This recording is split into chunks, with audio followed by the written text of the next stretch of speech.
Zee 24 तास एक पाऊल पुढे।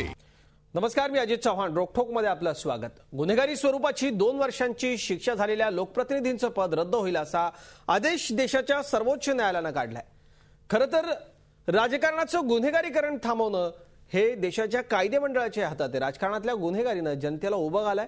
राजकारणातल्या गुन्हेगारीला एक प्रकारची प्रतिष्ठा प्राप्त होत असतानाच हा निर्णय आलाय। प्रत्येक गोष्टीत सध्या कोर्टाने हस्तक्षेप केल्याशिवाय काही होत नाही अशी परिस्थिती सध्या देशामध्ये। या निर्णयानंतर राजकीय पक्षांनी अत्यंत सावध प्रतिक्रिया दिल्यात। या निर्णयाबाबतीत अनेकांच्यात मोठी उत्सुकता आहे। या सगळ्याच्या बाबतीत आपण चर्चा करणार आहोत, पण कुठेतरी कोर्टाने राजकारण्यांना दिलेला हा इशारा आहे आणि यावरती आपण चर्चा करणार आहोत। रोखोकमध्ये राजकारण्यांनो सावधान।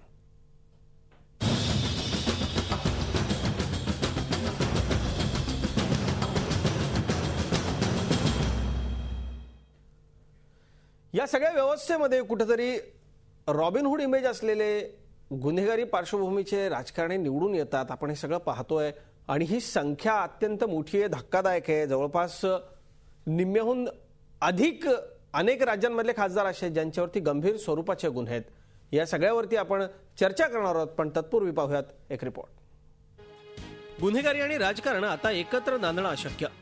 दोषी आमदार खासदारांचं सदस्यत्व रद्द होणार। जेलमधून निवडणूक लढवण्यावर येणार बंदी। सुप्रीम कोर्टानं गुन्हेगारी पार्श्वभूमीच्या नेत्यांना जोरदार झटका दिलाय। जर तुमच्या आमदार किंवा खासदारानं गुन्हा केला असेल आणि जर त्याला 2 वर्ष किंवा त्याहून अधिकची शिक्षा झाली तर त्यांचं सदस्यत्व आता रद्द होणार आहे। सुप्रीम कोर्टाचा हा निर्णय लोकप्रतिनिधींना तात्काळ लागू असणार आहे। सुप्रीम कोर्टानं लोकप्रतिनिधित्व कायद्यालाही प्रभावहीन करून टाकलंय। या दोषी खासदारांच्या बाजूने जर सुप्रीम कोर्टात निकाल लागला तरच त्यांचं सदस्यत्व त्यांना परत मिळवता येणार आहे। तुर्तास ज्या नेत्यांनी शिक्षेविरोधात अपील केलंय त्यांना या निर्णयातून वगळण्यात आलंय।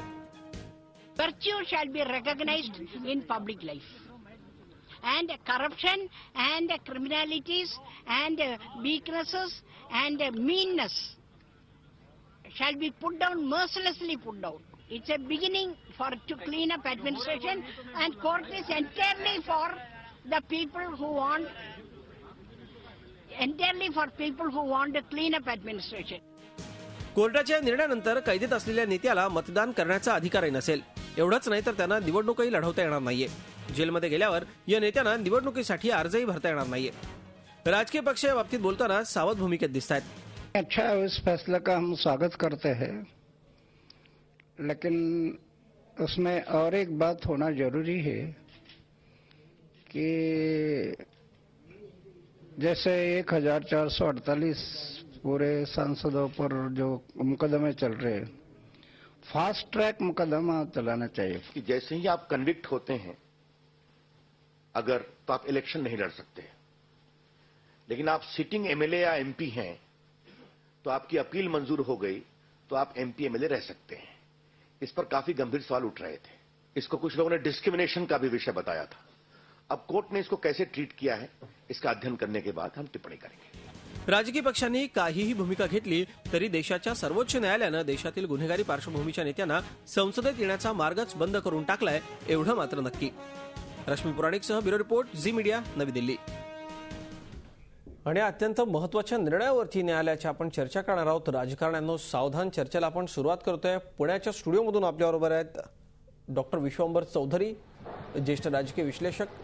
चौधरी सर, स्वागत करतो या चर्चेमध्ये। मी आपलं कायदेतज्ञ ॲडव्होकेट असीम सरोदे देखील आपल्याबरोबर या चर्चेमध्ये आहेत। असीम सर, तुमचं देखील या चर्चेमध्ये स्वागत। थोड्याच वेळात दिल्लीच्या आपल्या स्टुडिओमध्ये असणार आहेत शिवसेनेचे खासदार भरत कुमार राऊत आणि बडोद्याच्या स्टुडिओमधून असणार आहेत सत्यसिंहराजे गायकवाड, माजी खासदार आहेत ते काँग्रेसचे। चर्चेला आपण सुरुवात करूयात। असीम सरोदे, मी सर्वप्रथम तुमच्याकडे येतो। नेमका हा निर्णय काय झालाय हे आधी आम्हाला सविस्तर सांगा। या निर्णयानुसार सेक्शन कलम 8 मध्ये महत्त्वाचे बदल करण्यात आलेले आहे। आपल्या इथे कायद्यामध्ये 2 प्रकारे बदल होत असतात। एकतर स्वतः कायदे मंडळांनी म्हणजे जे कायदे तयार करतात त्या संसदेने किंवा विधानसभेतल्या आमदारांनी कायद्यामध्ये बदल केला पाहिजे, किंवा सुप्रीम कोर्ट किंवा हायकोर्टच्या निर्णयातून त्या संदर्भातले राज्यातले किंवा केंद्रातले कायदे बदलू शकतात, त्याच्यामध्ये सुधारणा होऊ शकतात। त्यानुसार पीपल्स रिप्रेझेंटेशन ऍक्ट म्हणजे लोकप्रतिनिधित्व कायदा जो आहे त्याच्यामध्ये कलम 8 मध्ये जे तरतुदी होत्या त्या आता याच्यातून बदलण्यात येतील। कारण की ज्या कोणत्या आमदाराला किंवा लोकसभेतल्या खासदाराच्या संदर्भातला गुन्ह्यामध्ये त्याला शिक्षा झाली असेल आणि त्यांनी जर 3 महिन्याच्या आत अपील केलं तर तो जो लोअर कोर्टाने दिलेला निर्णय आहे शिक्षेचा तो चॅलेंज केल्यावर तो माणूस त्याच पदावर आमदारकीच्या पदावर किंवा खासदारकीच्या पदावर तो कायम राहू शकत होता. आणि आता जो सुप्रीम कोर्टाने निर्णय दिला त्याच्यानुसार जर एखाद्या कोर्टाने त्या माणसाला दोषी ठरवलं आणि त्यांनी गुन्हा केलाय असं निश्चित केलं तर त्या संदर्भात अपील केल्यावरही त्या माणसाचं पद म्हणजे आमदारकी किंवा खासदारकी वाचू शकणार नाही आणि त्या माणसाला त्या पदावरून खाली उतरावं लागेल.